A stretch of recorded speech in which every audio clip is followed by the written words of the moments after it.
Միևնույն է, թվում է, որ Կարապետյանն ուղղակի խաչաձև կրակի տակ է հայտնվել։ Ինքը այս պատմության մեջ միջոց է, ոչ թե գործող անձ, ավելին։ Ստեղծված իրավիճակում Հայաստանի Հանրապետության կառավարությունը ակտիվորեն քննարկում է հեծի պետականացման հարցը։ Ինչու՞։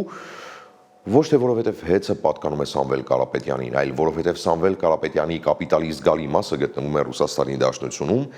ու ինքը ստիպված է հաշվի նստել ռուսական իշխանությունների հետ։ Սա էլ իր հերթին ենթադրում է, որ եթե ինչ-որ փուլում Կրեմլին անհրաժեշտ լինի ինչ-որ խնդիր լուծել Հայաստանում, Կրեմլը դիմելու է իր ձեռքի տակ առկա միջոցներին։ Իդեպ, վստահաբար, բոլորդ նկատեցիք, որ ուրբաթ օրը հունիսի 27-ին Էջմիածնում տեղի ունեցողի ֆոնին տոտալ հոսանքազրկում տեղի ունեցավ թեկուզ կարճ, բայց մայրաքաղաքի տարբեր հատվածներում, գրեթե ամբողջությամբ։ Թվում էր մտածված ակցիա է հատուկ բան հասկացնելու, բայց հոսանքը արագ վերականգնվեց։ Նման մասշտաբային անջատում ամեն դեպքում այն էլ